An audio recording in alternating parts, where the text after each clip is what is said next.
कुछ बदलाव शोर से नहीं, शांति से आते हैं। कुछ जीतें मेहनत से नहीं, मौन से मिलती हैं। और कुछ दरवाजे दिन में नहीं, भोर में खुलते हैं।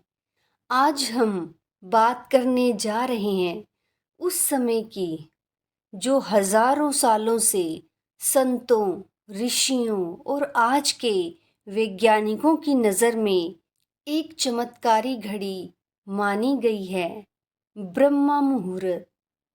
ये सिर्फ एक टाइम स्लॉट नहीं है, बल्कि एक मानसिक और आध्यात्मिक अवस्था है।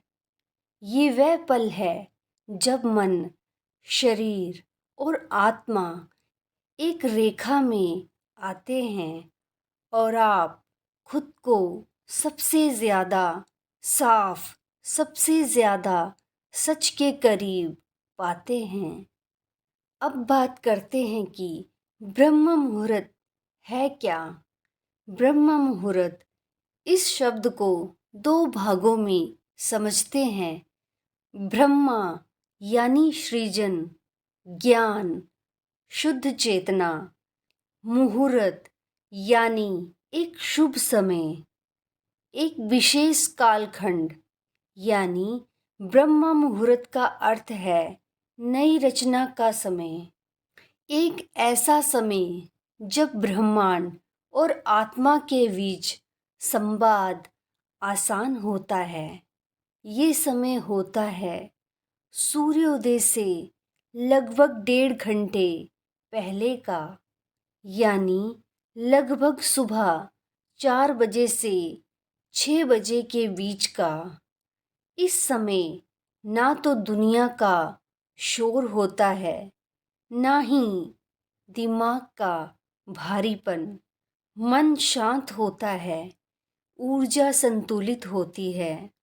ब्रह्म मुहूर्त वो समय है जब आप अपने अतीत की पकड़ से बाहर निकल सकते हैं और खुद को नया रूप दे सकते हैं, जैसे आत्मरचना यानी सेल्फ क्रिएशन और आत्म परिवर्तन यानी सेल्फ ट्रांसफॉर्मेशन।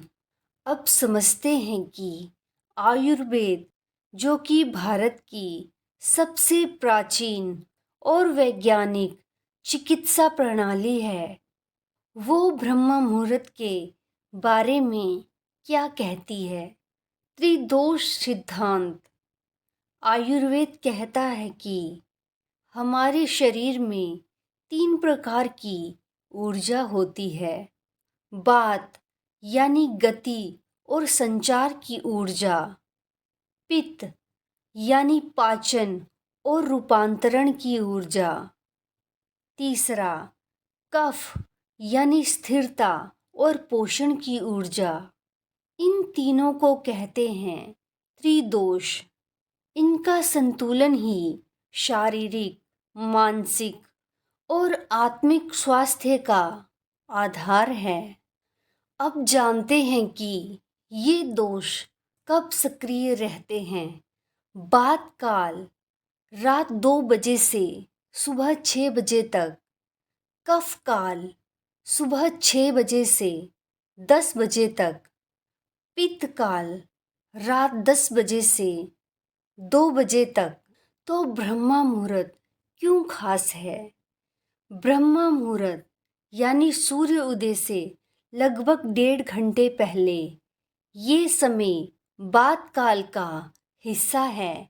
बात दोष शरीर में हरकत, सोच, रचनात्मकता, नर्वस सिस्टम और उत्साह का प्रतिनिधित्व करता है।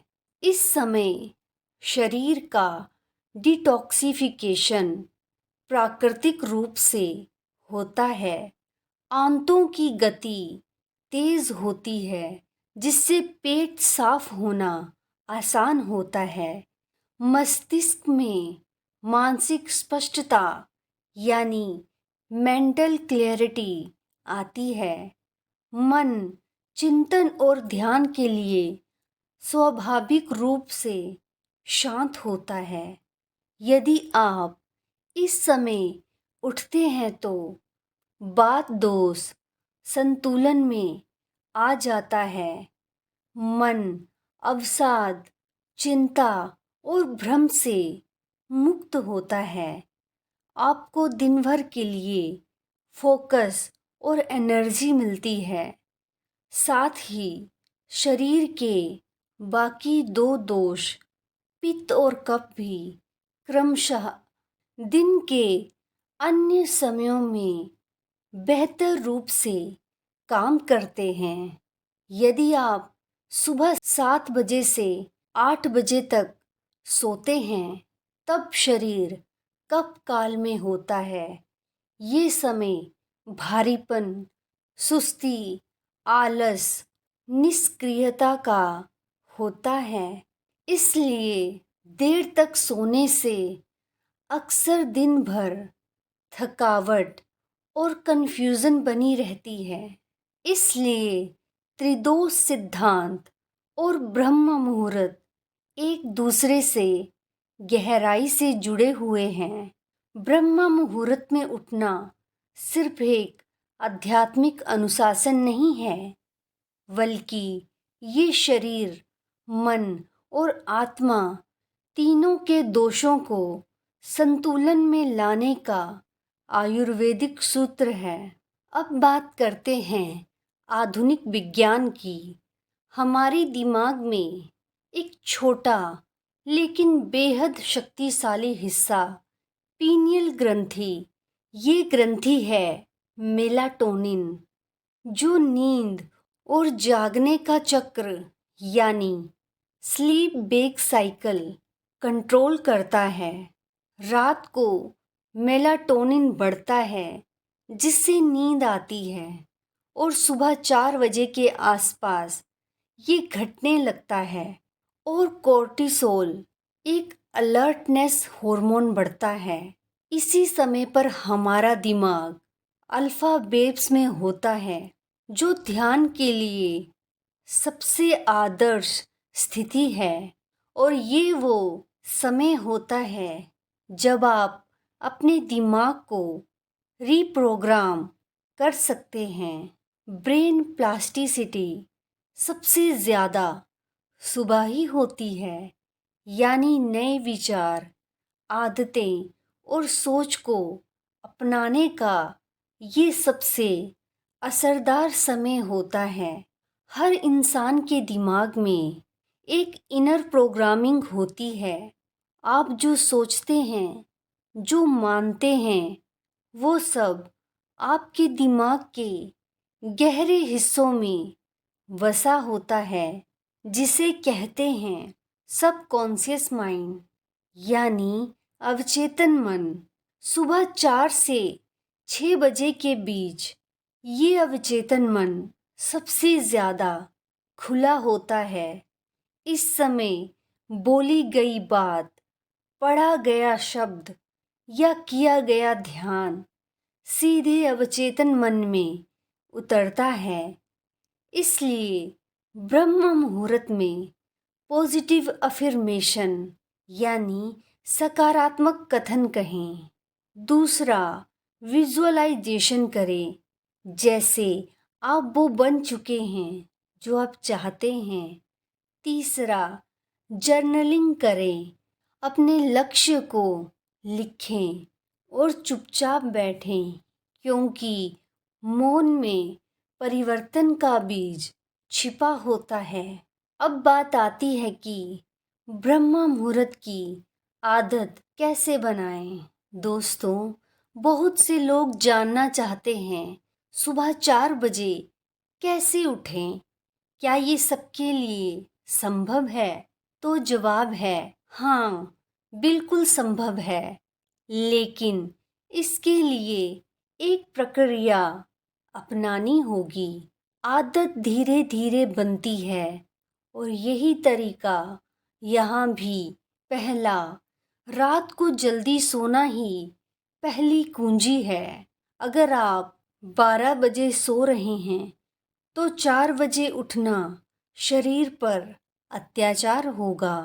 धीरे धीरे अपने सोने का समय हर दिन 15 से 20 मिनट पहले करें और लक्ष्य रखें कि आप रात 9:30 से 10 बजे तक सो जाएं। दूसरा, डिजिटल डिटॉक्स ज़रूरी है। सोने से कम 1 घंटा पहले मोबाइल, टीवी और लैपटॉप से दूरी बना लें। ये आपके दिमाग को शांत करने में मदद करेगा और नींद भी जल्दी आएगी। तीसरा, सोने से पहले कल की सुबह की छवि बनाएं। सोचें, कल सुबह मैं ताजगी से उठ रहा हूँ, ध्यान कर रहा हूँ, खुद से जुड़ रहा हूँ। ये विजुअलाइजेशन यानी कल्पना अभ्यास आपके मन को सुबह जल्दी उठने के लिए तैयार करेगा। सुबह उठकर सबसे पहले पानी पिएं। जैसे ही आप उठें 1 से 2 गिलास गुनगुना पानी पिएं। इससे शरीर अंदर से जागता है, मेटाबॉलिज्म तेज होता है और आप पूरी तरह सचेत हो जाते हैं।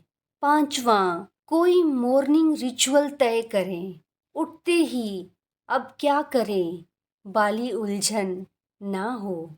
आप पहले से तय करें कि सुबह उठकर आप 5 मिनट ध्यान करेंगे, 5 मिनट जर्नलिंग या लक्ष्य को लिखेंगे और 10 से 15 मिनट योग या वॉक करेंगे।